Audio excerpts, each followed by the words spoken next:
It is a cold morning in the year 41, and you are standing in a narrow palace corridor in Rome. The most powerful man in the world is walking toward you. He wears a crown of golden laurel and a robe of imperial purple. He rules over tens of millions of people. He has declared himself a living god, and he believes completely that no one on earth can touch him. Soldiers line the walls of the corridor, his own bodyguards sworn to die for him. You watch him pass, and you assume that a man like this must die the way gods die, old and honored and in his bed. You would be wrong. In just a few more steps, his own guards will draw their swords. Because here is the truth the marble statues never tell you. The emperors of Rome were the most powerful human beings who had ever lived.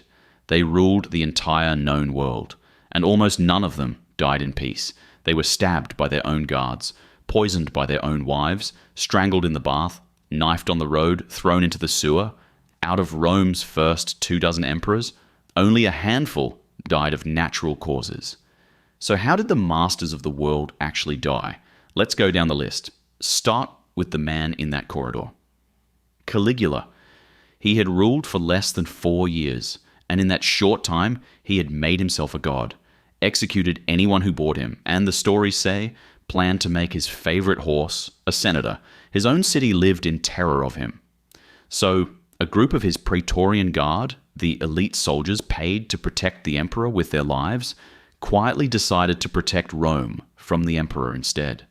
They cornered him in that corridor after the games. They stabbed him 30 times. Then they hunted down his wife and his baby daughter and killed them too. The living god was 28 years old. His uncle Claudius took the throne next. The same guards found him hiding behind a curtain, certain they had come to kill him too, and made him emperor on the spot. Claudius survived them for 13 years. What he did not survive was dinner. His own wife, Agrippina, wanted her son from an earlier marriage to rule instead. So one evening she served the emperor a plate of his favorite mushrooms and laced them with poison. The ruler of the known world was killed at his own dinner table by the woman sitting right beside him. That son was Nero. You have heard of him. He is the one they said played music while Rome burned. He murdered his own mother, the same Agrippina who had killed to put him on the throne. He kicked his pregnant wife to death. And after 14 years, Rome finally had enough, and the Senate declared him an enemy of the state. Nero ran. Cornered in a villa outside the city, with soldiers closing in to drag him away. He could not even do it himself. A servant had to help him press the blade into his own throat. His last words were, "What an artist dies in me." He was 30. Skip forward a little over a century to Commodus, the mad emperor from the film Gladiator. And this part is true. He believed he was the reborn god, Hercules. He fought in the arena himself, in front of the whole city, slaughtering wounded animals and terrified prisoners, and calling it glory. His own family and advisors decided he had to go. First, they tried poison in his food. When that only made him sick, they sent in the one man strong enough to finish the job. His personal wrestling partner, a champion named Narcissus, who strangled the emperor to death in his own bath. Then there is Caracalla, who became emperor by murdering his own younger brother, stabbing him to death in their mother's arms as she begged him to stop. He ruled through pure fear, but an emperor is only ever as safe as the soldiers standing around him. On a roadside in the year 217, Caracalla stepped away from his men to relieve himself. One of his own bodyguards walked up behind him and stabbed him where he stood. The man who killed his brother to rule alone died alone, with his back turned at the side of a road. And then Elagabalus, who was crowned emperor at just 14 years old. He scandalized Rome so completely that within 4 years, even his own family wanted him gone.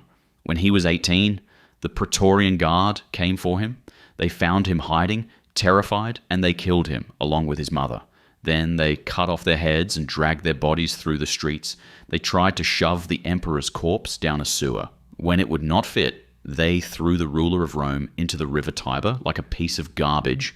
Are you seeing the pattern yet? Stabbed by his guards, poisoned by his wife, strangled by his own champion, knifed on the roadside, thrown into the river.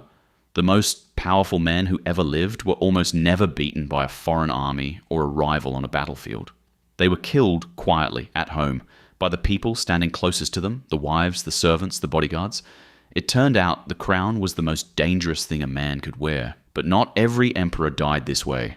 3 of them broke the pattern completely, and each one shows you something different about power.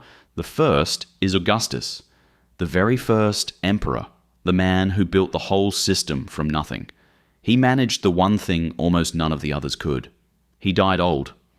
After 40 years in power, he passed away quietly in his bed at 75, holding his wife's hand.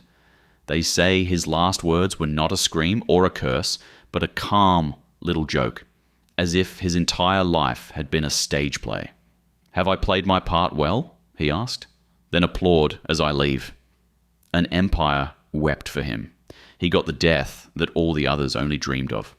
The second is the Emperor Valerian, and his story runs the opposite way, because there is something worse than being murdered. Valerian lost a battle to the Persian Empire and was captured alive. Instead of killing him, the Persian king kept him as a living trophy. For the rest of his days, whenever the king wanted to climb onto his horse, he forced the emperor of Rome to kneel down and used his back as a step stool. And when Valerian finally died in captivity, legend says his skin was stripped off, dyed deep red, and hung on a wall for visitors to admire. And the third emperor broke the pattern in the strangest way of all. His name was Diocletian, and he understood the one thing that none of the others ever did, that the safest way to survive the throne was to stop sitting on it. So he did something no Roman emperor had ever done on purpose. He quit. He handed back absolute power, walked away from Rome, and retired to a palace by the sea to grow vegetables. Years later, when desperate men came begging him to return and rule again, he refused them. "If you could only see the cabbages I have grown with my own hands," he told them, "you would never ask me to trade this for power." He died an old man in his own garden, in peace. So how did the masters of the world really die? Caligula, stabbed by his own guards. Claudius, poisoned by his own wife. Nero, begging a servant to help him die.